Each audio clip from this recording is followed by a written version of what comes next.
Hello my dear friends. आज हम लोग एक महत्वपूर्ण टॉपिक हिंदी व्याकरण का संधि ले रहे हैं, जो अधिकतर परीक्षाओं में पूछा जाता है।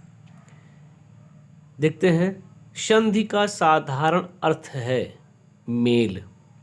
किन्हीं दो वर्णों के निकट आने से जो विकार उत्पन्न होता है उसे संधि कहते हैं। जैसे पुस्तक धन आलय जमा पुस्तकालय।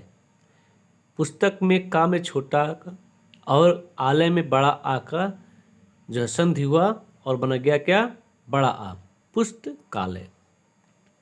देखते हैं संधि के भेद। संधि के 3 भेद हैं। पहला स्वर संधि, दूसरा व्यंजन संधि और तीसरा विसर्ग संधि। आज हम लोग स्वर संधि को देखते हैं, जो एक महत्वपूर्ण टॉपिक है सही परीक्षाओं के लिए। स्वर संधि को अच संधि भी कहा जाता है। अच क्यों कहा जाता है?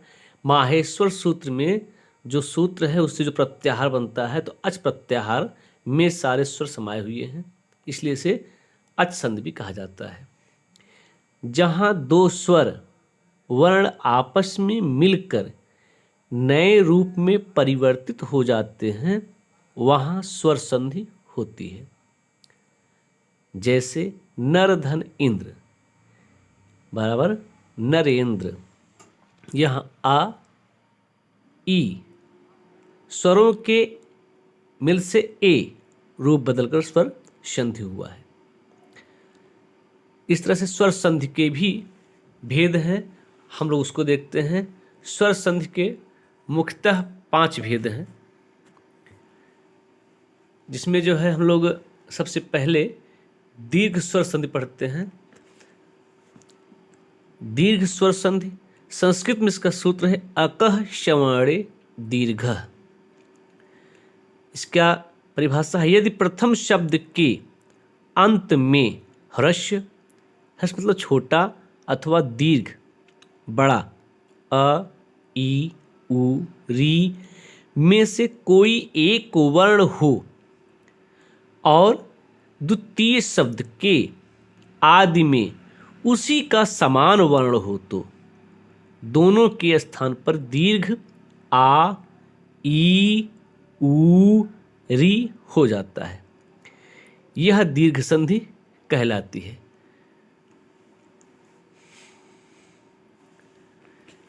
स्वर संधि के उदाहरण देखते हैं, जिसमें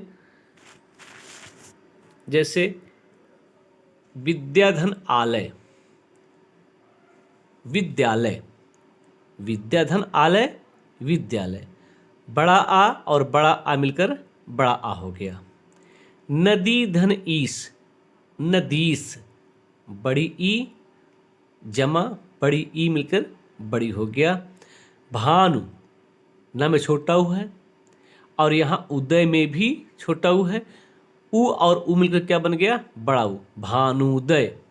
पितृ धन ऋण पितृण, री धन री री हो गया।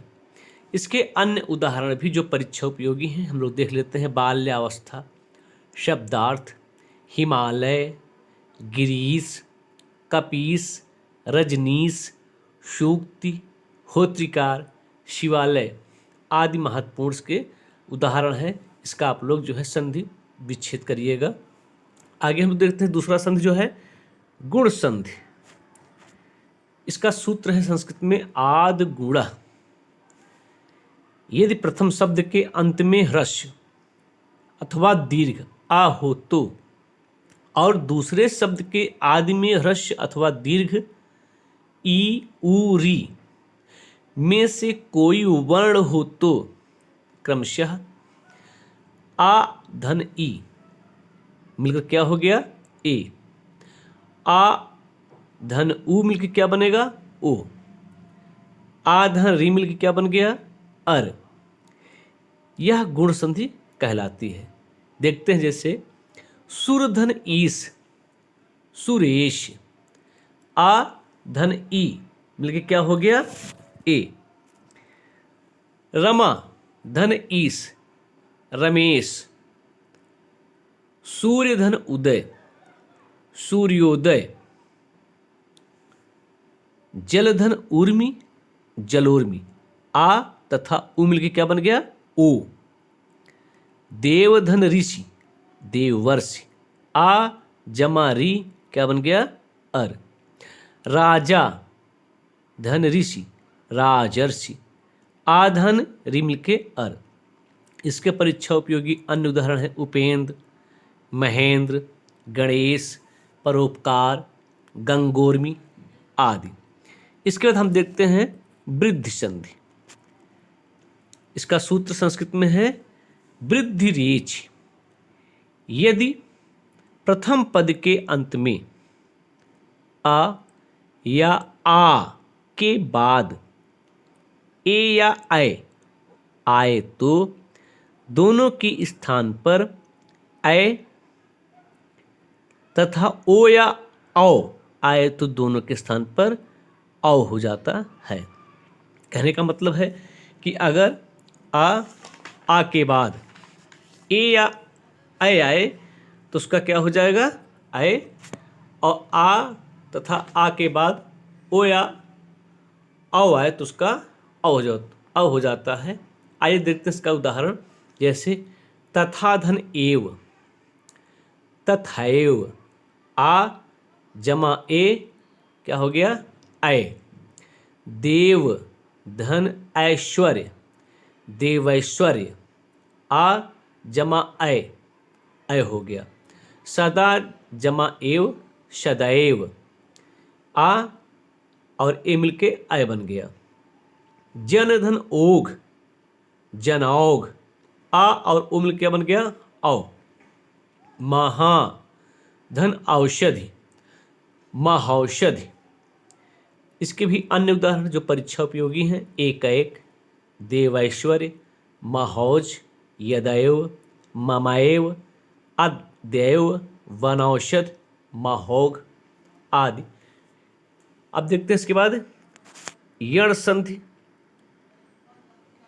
इको यणच। इसका सूत्र है इको यणच। यदि प्रथम पद के अंत में ह्रस्व या दीर्घ ई उ री री के बाद कोई असमान स्वर आए तो ई का क्या हो जाता है? या। उ का क्या हो जाएगा? वा। री का रा और री का ला हो जाता है। जैसे इतिधन आदि, इत्यादि। सुधन आगत, स्वागत। इतिधन आदि में ई और आ स्वर मिले जिसके क्या बन गया? या। यहां उ और आ मिला, वा बन गया स्वागत। यदि में ई है, अपि में अ है, ई और या आ मिलके क्या बन गया? या। यद्यपि।